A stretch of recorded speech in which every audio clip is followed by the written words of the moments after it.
Oi, pessoal, bom dia, tudo bom? O meu nome é Júlia Souza, eu sou Fellow 2 de Estrabismo, Oftalmopediatria e Neurooftalmologia pela HUB, e essa é a primeira aula do nosso cronograma da residência médica.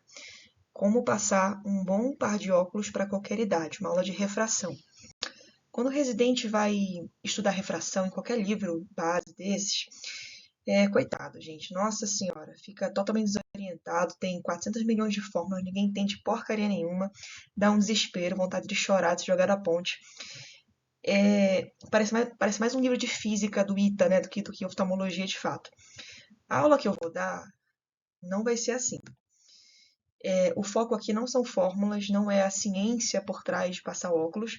Essa parte é importante sim, a óptica da refração é importante e vocês todos têm que saber para passar na prova do CBO, mas não é o que eu vou ensinar para vocês agora. O foco aqui vai ser dicas práticas de como passar um bom óculos para qualquer idade. A forma de passar óculos é muito pessoal, né? Cada oftalmologista tem o seu jeito, seus métodos, e não necessariamente um método é melhor que o outro. Isso é muito influenciado por quem ensinou a gente, aonde a gente aprendeu. Então, o nosso estilo de prescrever óculos, de passar óculos, de fazer refração, ele vai sendo construído ao longo da nossa formação profissional e, enfim, tem infinitas variáveis envolvidas.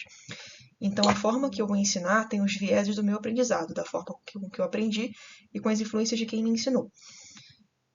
Nessa aula, quais são as perguntas que eu quero responder para vocês? O que eu quero que vocês tenham um pouco mais de noção?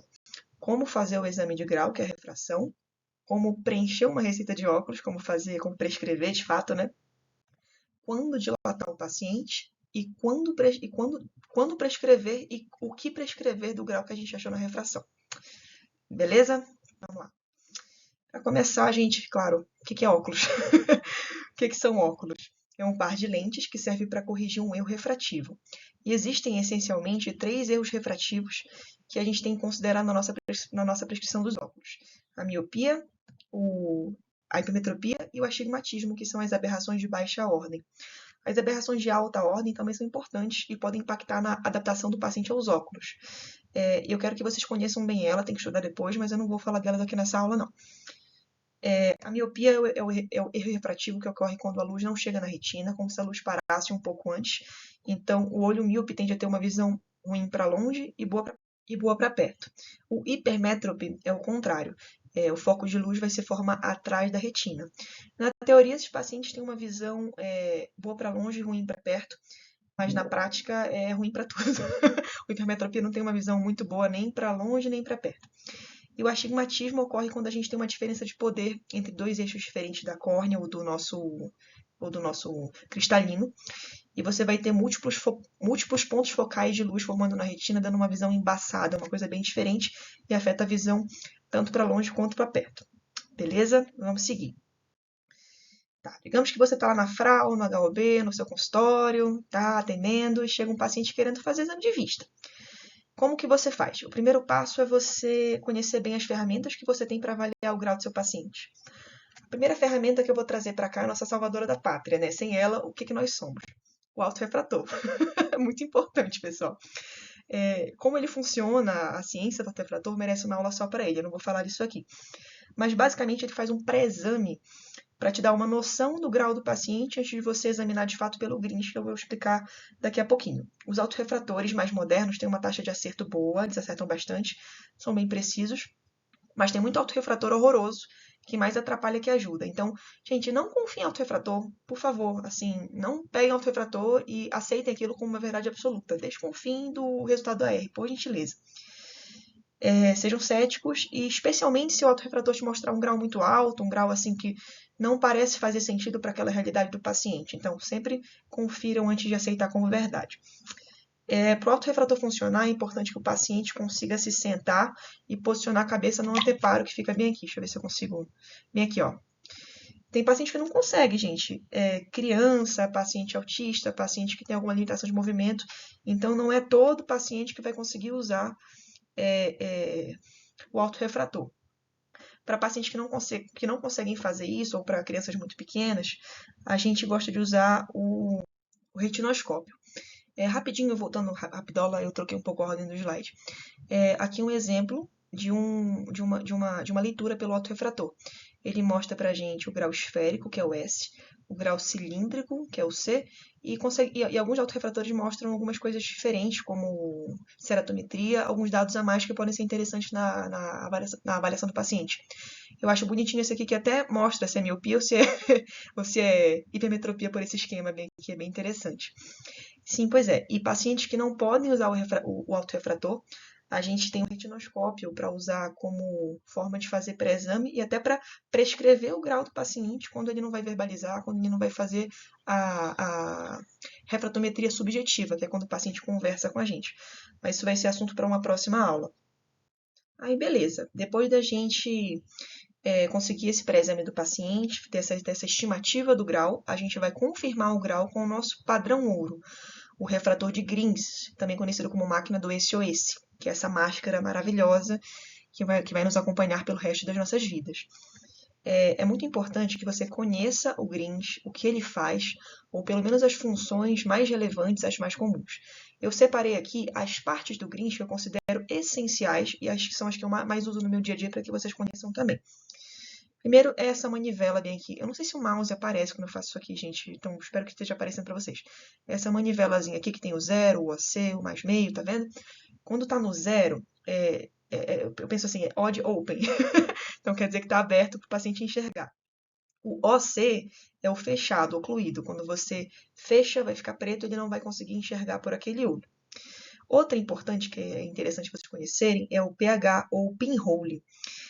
O pinhole é um buraquinho bem pequeno pelo qual o paciente pode enxergar. Ele é útil para diferenciar se a visão está baixa por um grau que está mal corrigido ou se tem algum problema subjacente, como ambliopia, alguma outra coisa deixando a visão ruim. Como ele aumenta a nossa profundidade de foco, ele costuma melhorar a visão do paciente se a questão for grau. Então fica a dica, chega um paciente no pronto-socorro, não trouxe os óculos, você não quer refratar, bota no pinhole, que daí se ele tiver uma visão boa com potencial de melhorar, ele vai ficar 20/20. Vai ficar bem melhor. Aqui do lado, nessas chaves, essa chave preta maior, você vai mexer nas suas lentes esféricas, ou seja, miopia e hipermetropia. Quando você movimenta para cima, você vai expor as lentes divergentes, negativas, que aparecem com vermelho bem aqui, e servem para corrigir a miopia. E quando você levanta para cima o negócio com esse movimento, você vai expor as lentes convergentes positivas, que servem para corrigir a hipermetropia e aparecem com números pretos com mais na frente. Bem aqui nesse cilindro bem aí, você vai mexer no grau cilíndrico, que vai corrigir o astigmatismo. O grau, aqui no Brasil, por convenção, o grau cilíndrico sempre vai ser negativo. E nesse círculo que fica ao redor desse cilindro do astigmatismo, você vai mexer no eixo do astigmatismo. Um outro item do Grins que é interessante a gente dominar é o cilindro cruzado. O autorrefrator, ele dá pra gente uma noção do eixo, mas essa manivela aqui, quando você gira ela para ficar na frente daquele visor do paciente, você consegue mexer esse pequeno tambor, essa lente, virando de um lado para o outro. Isso te ajuda a ajustar o eixo do paciente, caso você sinta que não está tão bem alinhado conforme o que você achou que era no seu pré-exame. O Grins tem outras funções além disso, gente, um monte de coisa, mas sendo bem franca, é um pouco improvável que vocês vão usar todas elas na prática do seu dia a dia. Mas tem que conhecer, porque tem que conhecer e cai no CBO, a gente cai nas provas de vocês. E por último, gente, para a gente fazer o nosso exame de vista, tem que ter um anteparo, né? Tem que ler alguma coisa para ele poder falar para a gente o que ele está vendo. Tem várias tabelas de acuidade visual, um monte delas, Snellen, ETDRS, etc. Cada uma tem as suas particularidades, as suas características. Na prática, a gente usa mais a de Snellen. Eu gosto muito do ETDRS, eu acho prático de usar. E isso aqui é muito importante conhecer também, viu, gente? Isso cai bastante em provas de CBO. Aquelas características que definem cada tabela e que diferenciam uma da outra. É importante. Mas o importante é saber assim, tem que usar uma tabela para a gente poder ver a visão do paciente. Então, ok, eu tenho nas mãos o autorrefrator do paciente, o projetor está ligado e eu sei mexer no Grins. Agora a gente vai examinar. O primeiro passo, a primeira coisa a se fazer, primeiríssima coisa no exame do paciente é ver a acuidade visual sem correção. sempre começar pela acuidade visual sem correção, gente, sério. Esse é um dado muito importante para tudo. Eu sei que conforme a gente vai ficando mais experiente, vai dando preguiça de fazer a acuidade visual sem correção. Você quer logo botar o grau e mandar o paciente para casa com o óculos dele. Mas para quem é mais novo, está começando agora, cria esse hábito, que daí você não. Quando vira hábito, você nunca mais para de fazer. Então, crie esse hábito porque é muito importante. Para relembrar, tem várias formas de você medir a acuidade visual. Tem a escala logarítmica, decimal, etc. A que a gente mais usa é a de Snellen, ou a escala de 20/20. O que vocês têm que saber? Quanto menor o número que vem após o 20, melhor é a visão. Então, 20/20 seria a visão 100%, a visão perfeita. 20/400, que é um número muito maior, que vem depois, já é uma visão ruim, não é tão boa. Por convenção, a gente sempre começa a ver a visão pelo lado direito e depois do esquerdo. E aqui eu vou dar uma dica, que é com base na forma com que me ensinaram a fazer, da minha experiência. Quando você tem muita gente que faz a acuidade visual sem correção assim, deixa o paciente sentado, pede para ele ler, aí com a sua mão, ou com um oclusor, ou com a mão do paciente mesmo, você tampa um olho e depois um outro para ele ler. Eu prefiro fazer a acuidade visual sem correção já com o gris no rosto. Você tampa um lado, deixa o outro tampado, sem grau nenhum, e pede para ele ler. Eu acho que isso ganha tempo, porque quando você for fazer a refração de fato, já está lá o Greens aí, é mais fácil, é um pouquinho mais rápido, na minha opinião.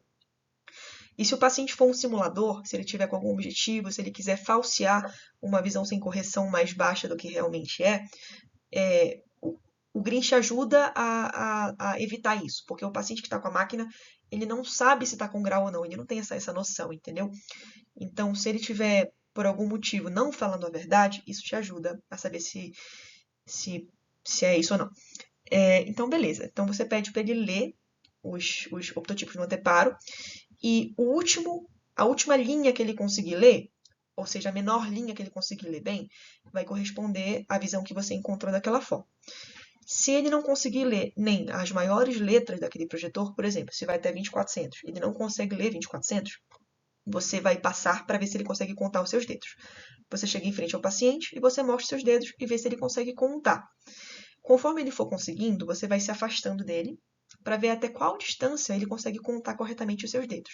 Digamos que ele conseguiu contar até 1 metro. Aí você vai escrever acuidade visual, papapá, olho direito, conta dedos a 1 metro. É isso.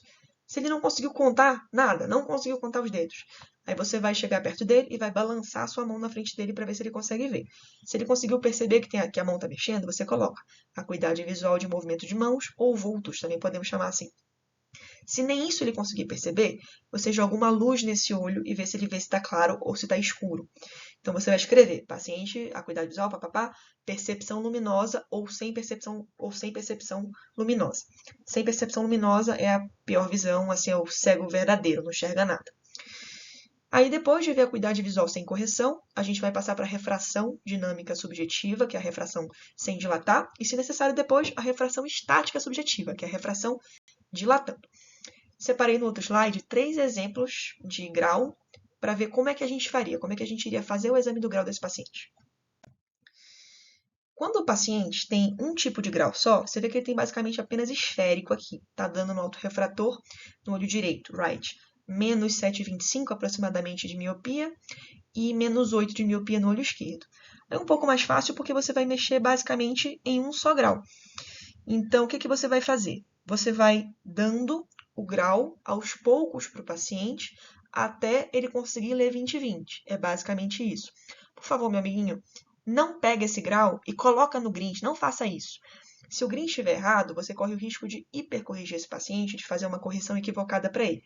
Eu sei que dá uma vontade gigante, né, de pegar e colocar 7, 8, pá, ficar 20/20 logo. Aí acaba mais rápido. Mas não faz isso. Bota um pouco menos, vai de pouquinho em pouquinho. Às vezes esse paciente ele consegue chegar em 20/20 bem antes desse grau, e você não precisa prescrever tudo. E para o míope, por exemplo, em especial paciente mais novo, criança, é benéfico a gente passar, assim, aquele grau que não é tão alto, entende? Para o paciente conseguir enxergar bem. Então você vai adicionando grau aos poucos até ele chegar em 20/20. O ideal, no mundo das ideias, é você ir dando grau de meio em meio. Só que, poxa, aqui no caso desse paciente ele está com 7,8. De meio em meio você vai demorar 2 dias para chegar lá. Então, se o paciente tiver um grau muito alto, você pode aumentar um pouco o ritmo com que você dá grau. Então, nesse caso, eu poderia fazer de 2 em 2, 4 em 4. Esse paciente aqui ele vai começar a enxergar alguma coisa lá a partir de uns 4, 5, entendeu? Então, de 1 para 2 para 3, ele não vai sentir muita diferença. Então, não compensa, nesse caso, de um grau muito alto, você começar a dar pouquinho de grau desde o começo. Você começa de um ponto que está um pouco mais perto do grau do grau que é realmente dele. Isso, lógico, pressupondo que esse grau que o autorrefrator mostrou para a gente é verdadeiro. Perfeito? Aqui um outro exemplo em que o paciente tem basicamente um só tipo de grau. Ele tem aqui no olho direito mais 1,25 de hipermetropia, com menos 0,25 de astigmatismo, aqui no outro olho um grau parecido, digamos assim. Aqui é diferente, é um grau menor. Aqui, gente, é aquilo. Faz a acuidade visual sem correção. Dependendo do tipo do paciente, da idade dele, se ele enxergar 20/20, a gente nem vai prescrever isso aqui, entendeu? Vai ser um grau assim, que só existe, só tá lá. Mas a gente vai, nesse caso, dando grau de pouquinho em pouquinho. De meio em meio grau, a gente vai colocando o grauzinho até ele chegar no 20/20. Perfeito? Evitem chegar e já colocar esse grau no grid. Então, coloca de pouquinho em pouquinho. É um pouco mais complicado quando o paciente tem mais de um tipo de grau. Quando ele tem um grau esférico mais alto e um grau cilíndrico, um pouquinho mais alto. A forma com que eu faço é assim, eu costumo oferecer primeiro o grau que aparece mais alto no autorrefrator do paciente. Então, depois que eu cheguei naquele ponto em que não melhora mais com o grau que aparece mais alto, eu começo a oferecer o grau que aparece mais baixo. Nesse caso, por exemplo, como eu faria? Eu começaria a oferecer para ele grau de miopia, até sentir que não progride mais, que não está melhorando mais a visão, e depois eu começo a oferecer o grau de cilindro para ver se calibra, se fica um pouquinho melhor a visão dele. Gente, eu queria muito, muito, muito, muito que existisse um protocolo mágico, uma técnica universal para ajudar vocês nessas situações aqui, que o paciente tem um grau que é um pouco mais confuso da gente entender. Mas infelizmente eu preciso falar, gente, é feeling. Tem feeling envolvido. Você tem que sentir um pouquinho como é que você vai fazer com o paciente. Porque assim, mesmo essa forma que eu falei, que a gente começa dando um pouco do grau que aparece mais alto e depois o grau que aparece mais baixo, nem sempre isso acerta 100%, porque existe equivalente esférico. Parte do astigmatismo pode se traduzir com um pouquinho de miopia, entende? Aí, nesse caso, a gente pode dar um grau que não é tão interessante. Então, dependendo do caso, do que você sentir do paciente, vai alternando, dá um pouco de esférico, dá um pouco de cilindro e vai tateando como fica bom para o seu paciente. E lembrando, gente, a forma com que você vai adicionar o grau varia com a informação que o autorrefrator te dá. Se o paciente tem menos 2 de miopia, dá o grau de pouquinho, meio e meio, você vai chegando lá até ver onde fica 20/20, onde fica bom. Se ele tem 10 de miopia, não faz sentido você fazer isso. O exame vai demorar muito, o paciente vai cansar, e o paciente com grau alto assim só começa a sentir diferença realmente quando chega longe. Então você pergunta para ele, fica melhor menos 2 ou menos 3? Ele não vai sentir muita diferença se ele tem menos 10. Então você pode até dar de 3 em 3 até chegar lá perto, e chegando perto do 10 você começa a ir um pouco mais devagar para refinar aquele grau. E óbvio, gente, nem todo mundo é 20/20. E tá tudo bem, por uma série de motivos. Eu sei que tem aquela nossa ansiedade, né? Não, tem que ficar 20/20, tem que ficar perfeito, o óculos tem que ficar maravilhoso. Às vezes o paciente empaca. Se o paciente empacou no 20/30, 20/40, não desespera, não fica ansioso. Tá tudo bem. Deve ter alguma coisa que justifique o achado no exame. Ele pode ter algum tipo de ambliopia, algum achado no exame, alguma coisa na retina. E tá tudo bem. Nem todo mundo tem que ficar 20/20 nesse exame que você está fazendo. E assim, o fato da visão não ficar 20/20, mesmo com a melhor refração do mundo, já é um dado para o seu exame. Já é uma coisa que te ajuda a pensar no que pode estar acontecendo com ele. Beleza? Então, ok, gente, essas informações que eu dei se referem às medidas da visão de longe do paciente. Se você já está um pouquinho mais avançado na residência, você sabe que se o paciente tiver 40 anos ou mais, esse paciente pode precisar de uma adição, ou seja, de um grauzinho para perto também. Aqui vai entrar outro tipo de erro refracional, que é a presbiopia, que é a perda da capacidade acomodativa da visão para perto, relacionada à idade. É aquela famosa doença que deixa o braço curto, e a pessoa precisa afastar o braço do rosto para conseguir enxergar. Importante frisar, gente, por favor, não é todo paciente com 40 anos ou mais que vai precisar de adição. Às vezes o paciente tem mais de 40 anos e tem uma boa acomodação, ele não vai sentir necessidade. Então, naquele paciente que tem 40 anos ou mais, sempre depois de fazer a refração de longe, ajusta o foco do Grint, que você mexe. Eu vou voltar aqui rapidinho, gente, espera lá. Aí eu não consigo voltar, me desculpa, gente, pelo amor de Deus. Mas tem dois ferrinhos no Grint que você abre e fecha. Quando você abre para cá, quer dizer que é o foco para longe. Quando você fecha, quer dizer que é o foco para perto. Então você muda o foco, coloca fechado para ele convergir para perto, pede para ele segurar uma tabela de Jäger, que é essa tabela que eu estou mostrando bem aqui, e pede para ele ler. Bora ver se ele consegue ver. Se ele sentir dificuldade, se sentir que não tá bom, aí você vai oferecer adição para ele. Idealmente, a gente faz o teste do exame de Jäger, da visão para perto, a 40 centímetros do rosto, que é a distância padrão de leitura. Mas pergunta para o teu paciente o que ele faz no dia a dia, qual é a distância que ele costuma ler, a distância que ele gosta de ler influencia no grau para perto que você vai passar. Quanto mais perto do rosto ele gosta de fazer as coisas, maior tem que ser a adição, e quanto mais longe ele faz as coisas, menor vai ser a adição. Às vezes, seu paciente é músico, gente. Ele quer ler a partitura dele que fica, sei lá, longe. Então, você não vai passar um grau gigante. Você vai ajustar para aquilo que ele precisa. Eu sou gaga, tá, gente? Me perdoe.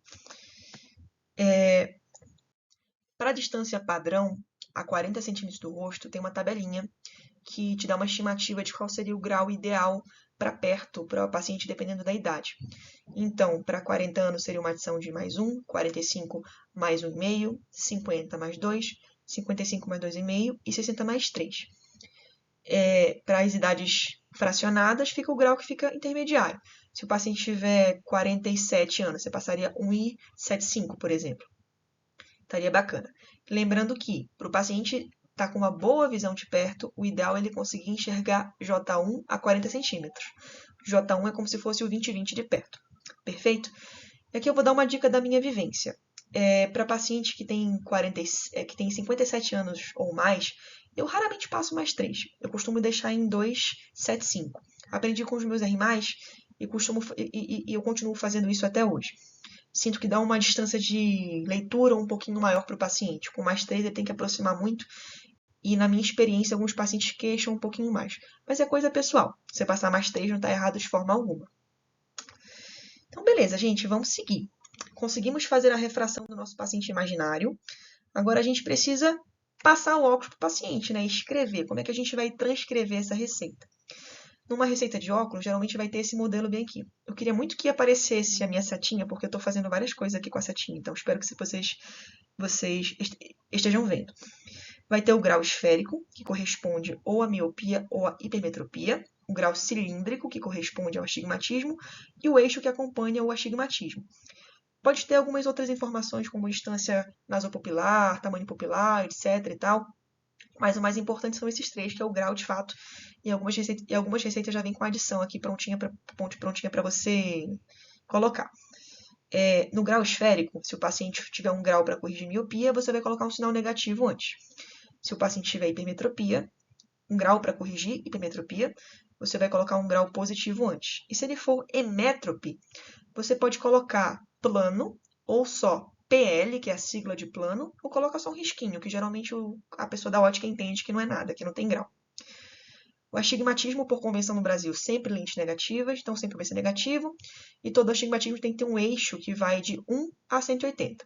Os eixos horizontais, 180, por exemplo, eles são os a favor da regra, e os verticais são os contra a regra. E na hora de prescrever o astigmatismo na receita, procura arredondar o valor do eixo para um número múltiplo de 5. Então, se deu 71, bota 70. Se deu 93, bota 95, entendeu? Porque as pessoas que fabricam óculos não conseguem fabricar eixos nesses valores quebrados. E nas observações, gente, espera lá. Tá aqui a tabelinha, ó, para vocês lembrarem, não precisarem anotar. Pois é, nas observações, eu sempre gosto de colocar assim, medir centro óptico e distância nasopupilar. Porque, assim, teoricamente é de praxe que as óticas façam essa medida, mas tu nunca sabe se teu paciente vai fazer óculos numa feira, num local menos confiável. Isso te respalda para mostrar que você pediu isso, né? Que você queria que os óculos tivessem essas medidas. Em especial, principalmente falando de óculos multifocais, que as medidas têm que estar muito bem feitas. A observação você também vai colocar qualquer coisa referente a tratamento de lente. Blue control, antirreflexo, qualquer outra coisa que você queira que participe dos óculos do seu paciente, prismas, por exemplo, essas coisas todas. Algumas receitas, como essa que eu botei nesse exemplo, já vem com uma seção para colocar adição. Então, se o paciente precisar de adição para fazer óculos multifocais, você coloca o valor da refração normal do paciente e lá na adição você vai colocar só o valor da adição. Se não tiver esse espaço da adição, você coloca na observação. Coloca o grau para longe do paciente normal, sei lá qual é o grau do paciente, coloca lá o grau, aí na observação coloca adição mais 2, por exemplo. Beleza? E muito importante, gente, isso aqui é uma dúvida que muito R1 tem, isso aqui é importante. Se o paciente quiser, por exemplo, um óculos só para perto, o que você vai fazer? Você vai simplesmente pegar o valor da adição e somar ao grau esférico dos dois olhos do paciente e manter o cilindro. Então, por exemplo, seu paciente tem grau esférico de mais 1 nos dois olhos e uma adição de mais 2, ele quer um óculos só para perto, ele não quer um óculos para longe, multifocal. Quanto que vai ser o óculos dele? Você vai colocar mais 3, porque o mais 1 mais 2 dá mais 3 nos dois olhos. Perfeito? E sempre especifica na receita se o óculos é só para longe, multifocal ou só para perto. Porque quando a gente faz leitura de perto, a gente faz uma pequena convergência e muda um pouco o nosso centro óptico. Aí, se o paciente tiver cilindro, isso pode fazer um pouco de diferença. Então, assim, não é uma diferença gritante que faz, mas eu sempre escrevo e acho que isso ajuda você ter um óculos de qualidade para o seu paciente.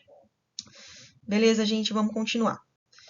Então, a gente já sabe como prescrever os óculos, já sabe fazer a refração. Agora vamos para o terceiro tópico. Quando que a gente dilata o paciente e como que isso interfere na nossa prescrição? A decisão de dilatar ou não o paciente para refração vai depender de 2 fatores. O fator idade e o fator qual grau que o autorrefrator vai apresentar para você. O fator grau é mais forte que o fator idade, então vamos começar por ele. Se o autorrefrator apontar miopia, a princípio você vai dilatar todos os pacientes até 40 anos de idade. 6 anos, 15 anos, 32 anos, deu miopia, vai dilatar todos. No dia a dia a gente está fazendo muito esforço acomodativo para enxergar de perto, ver as telas, ver o celular, ver as coisas. Isso se traduz na nossa refração dinâmica, aliás, na nossa dinâmica refracional, como uma miopia que pode ou não ser verdadeira. Então, só dilatando, só fazendo a cicloplegia, que a gente vai conseguir diferenciar uma coisa da outra. A miopia, nesse range de idade até 40 anos, ela deve diminuir ou até sumir quando a gente faz uma boa cicloplegia.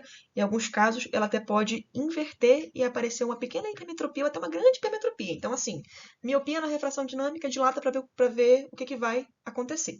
Perfeito? Quanto mais novo o paciente, mais esperada é uma grande mudança de grau após a dilatação, pois crianças e jovens têm uma maior amplitude de acomodação. Então, é totalmente factível. Uma criança que chega lá no AR, ela tem 10 anos e tem menos 3 nos dois olhos de miopia. Nossa, menos 3 é gigante, né? Aí você dilata e sumiu, não tem miopia. A criança não é míope, entendeu? Então pode acontecer. Dilate, se aparecer miopia. Agora, se aparecer hipermetropia, o que a gente faz? Depende. As crianças, de modo geral, até uns 12 anos de idade, a gente dilata todas. Todo mundo. E no exame da criança, se possível, sempre que você conseguir, se der para você fazer, é interessante ver a cuidado sem correção, ver a refração dinâmica e depois ver a estática. Eu sei que cansa, fica cansativo, fica demorado. Não quer dizer que você precisa fazer em todo mundo, em todas as consultas, mas é o certo de forma técnica falando, né? A outra coisa que eu esqueci de falar. Algumas pessoas com mais de 40 anos e que têm miopia no AR têm que ser dilatadas também. Algumas pessoas que têm, assim, porque a gente vê 40 como um número cabalístico, né? 40 não dilata mais. Não é assim, gente. Tem gente que tem 47 anos e ainda acomoda. Então, às vezes, está aparecendo 1 grau de miopia, você dilata e vai para 0,25. Poxa, você está dando 1 grau a mais que ele não precisava, entendeu? Então, para você não hipercorrigir o paciente, às vezes vale a pena dilatar até um paciente um pouquinho mais velho. Se eu pego um paciente com uns 45, que tem cara de novo, trabalha com computador, eu dilato, de verdade. Às vezes a gente vê uma mudança importante aí. Então, seguindo, a partir dos 12 anos, se tiver hipermetropia, teoricamente a gente não precisa dilatar. Vida que segue, porque enquanto na miopia a gente passa sempre o resultado da refração estática após dilatar, na hipermetropia isso não é verdade. Na maioria dos casos, a gente passa, no caso dos adolescentes e adultos, o grau da refração dinâmica, e no caso das crianças mais novas, um grau com redução que varia com a idade. A exceção é no caso dos pacientes com estrabismo convergente. Tem um tipo de estrabismo chamado esotropia acomodativa, que é causada por alta hipermetropia e é basicamente tratada com a prescrição da hipermetropia estática total nesses pacientes. Na prática, assim, se você não souber se é esse tipo de estrabismo ou não, você está autorizado a prescrever a hipermetropia estática total para qualquer paciente com o olho torto para dentro. Grava assim que você não esquece mais. E no que concerne astigmatismo, depende, gente. Se o paciente aparece no autorrefrator com astigmatismo gigante, é óbvio que você vai suspeitar que ele pode ter ceratocone, né? E quando o paciente tem ceratocone, o ideal é você não dilatar, porque a abertura da pupila aumenta aberrações refracionais e diminui a profundidade de foco. E aí uma refração que já é difícil, que é do paciente que tem cone, gente, quem refrata paciente com cone sabe que é difícil. Nada fica bom, nunca tá bom o óculos do paciente. Porque assim, gente, é essa condição que ele tem deixa difícil mesmo. Aí o que já é difícil fica mais difícil ainda. Eu dilato os meus pacientes com cone quando eles têm miopia, depois de fazer a refração dinâmica. Então eu faço a dinâmica e depois eu dilato para ver como que mudou na estática. Aí isso pode afetar a forma com que eu prescrevo. No caso da miopia, a gente tenta prescrever a menor miopia que aparece, se isso não impactar na acuidade visual do seu paciente. Mas se você não quiser dilatar, quiser prescrever só a dinâmica para paciente que tem cone, tá certo. Se for astigmatismo mais leve que esse, se não for cone, não impacta, pode dilatar normal se precisar. E claro, né, gente? Pergunta importante: como que dilata? Na prática, a gente usa o basicão. Uma gota de tropicamida 1%, que é o famoso midriacil, a cada 5 minutos, num total de 3 vezes. O midriacil, nessa posologia, faz midríase máxima em 20 minutos e cicloplegia máxima em 40 minutos. No que concerne de dilatar para refração, o que importa não é a midríase, é a cicloplegia. Então, esse negócio de manda o paciente dilatar e em 10 minutos a sua secretária chega falando que já está pronto porque o olho está dilatado. Não existe, viu? Não tem isso não. O paciente não dilatou. Se você quer fazer direito, a cicloplegia demora. Por isso que a gente fica triste quando chega o último paciente da agenda e tem que dilatar, porque tem que esperar para você fazer um exame bem feito. Agora, a forma ideal, ultra mega power, de você ter a melhor cicloplegia possível é com uma gota de ciclopentolato 1%, dá 5 minutos, e uma gota de tropicamida 1%. Ou na outra ordem, beleza. O ciclopentolato tem um efeito mais lento, demora 30 minutos para dilatar e 1 hora para atingir a cicloplegia máxima. E a pessoa fica dilatada muito mais tempo até voltar ao normal. Então, assim, é mais demorado, não é tão viável em todo o serviço. Se você atende muitos pacientes por dia, pode não ser tão prático, mas é a melhor forma de você dilatar. Então, se você quer fazer alguma refração, alguma coisa que demanda muito bom conhecimento da sua refração, faz dessa forma que não tem erro. E importante, não pode fazer ciclopentolato com criança menor de 6 meses de idade. Para bebê, apenas tropicamida. Perfeito, gente? E beleza. A gente já sabe como dilatar, quando dilatar, e agora acho que a pergunta mais difícil da aula. Quanto do grau que a gente encontrou que a gente prescreve? Aí depende muito de várias coisas, eu vou tentar esquematizar para vocês o máximo possível. Se o paciente tiver miopia, você sempre vai prescrever a refração estática total para todas as pessoas. Assim, teoricamente, todas as pessoas. Esse é o mais fácil. As exceções são as crianças mais novas. A SBOP, que é a Sociedade de Oftalmopediatria, ela orienta o seguinte: criança entre 0 a 1 ano de idade, você só vai corrigir graus de 4 de miopia ou mais. Entre 1 e 2 anos, grau de 3 de miopia ou mais. Entre 2 e 3 anos, grau de 2,5 de miopia ou mais. E daí em diante, refração estática total para todo mundo. Tranquilo, gente. Então, seguindo, se a pessoa tiver astigmatismo, para criança sempre é um pouco diferente, né? De 0 a 2 anos de idade, você vai corrigir graus. Se der maior que 2,5, entre 2 e 3 anos, vai corrigir grau se der maior que 2. Para as outras pessoas, a princípio, a gente vai prescrever o grau total. Teoricamente, o astigmatismo não muda quando você dilata, então a dinâmica é igual à estática. Na prática, pelo equivalente esférico, às vezes ela sofre algumas variações. Então, tanto faz qual você prescreve, dinâmica ou estática. Eu, quando dilato o paciente, eu prescrevo a estática, porque é o grau que eu acho no final, que eu devo prescrever, então eu mantenho assim. Coisa minha. Se tiver hipermetropia, aí que o bicho pega, né? É a parte mais complicada da nossa refração, na minha opinião. Em criancinha muito pequena, a SBOP recomenda isso aqui. Entre 0 a 1 ano de idade, a gente corrige graus de 6 ou mais. Entre 1 a 2 anos, corrige graus de 5 ou mais. Entre 2 a 3 anos, corrige graus de 5 ou mais também. E a SBOP recomenda fazer uma redução, ou seja, se der 6, você vai reduzir 1 a 2 graus dessa prescrição final. Então, se der, sei lá, 8, você vai prescrever 7 ou 6. Você vai tirar um pouquinho do grau. A partir daí fica um pouquinho complicado, porque a decisão de prescrever depende da idade da criança, da visão e da queixa. Por exemplo, uma criança de 12 anos, que é 20/20 sem correção, não tem queixa, e tem mais 2 de hipermetropia nos 2 olhos na refração estática. Tem que prescrever?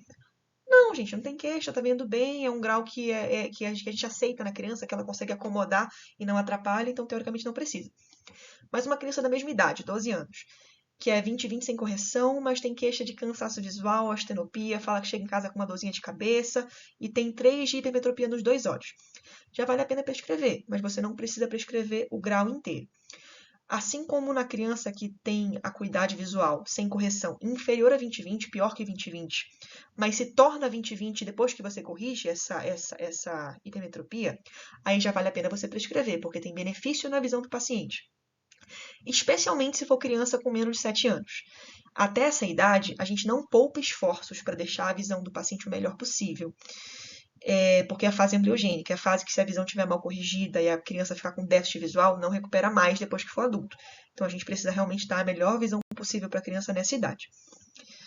Eu queria poder dar para vocês uma tabela linda, mágica, organizada, explicando quanto exatamente você deve descontar nessa hipermetropia para cada idade da infância. Se tiver 6 anos, desconta 2. Se tiver 7, desconta 1. Mas não tem, gente. Não tem isso. É muito doido. Se tem, nunca me mostraram, eu nunca vi. Se você conversar com 10 oftalmopediatras, você vai ter 10 formas levemente diferentes de fazer o desconto. Então, gravem assim. Crianças com hipermetropia sem estrabismo convergente, a gente vai dar um grau de hipermetropia estática parcial com desconto variável. Quando eu era residente, os meus R+, me ensinaram assim. Prescrever 1/3 da refração estática até os 9 anos, dos 9 aos 14, prescrever 2/3 da estática. A SBOP recomenda descontar 1 a 2 graus do esférico.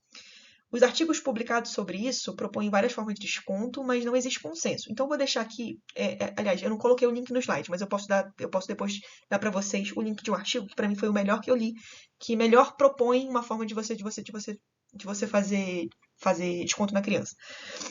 E existe uma fórmula que também propõe te ajudar nesse desconto, que é 4,5 menos idade vezes 0,1.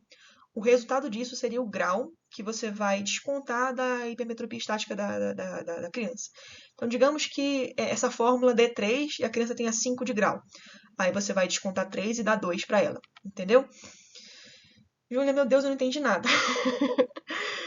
Se serve de consolo, deixa todo mundo um pouquinho confuso. Não é fácil prescrever para criança e tem muito feeling envolvido.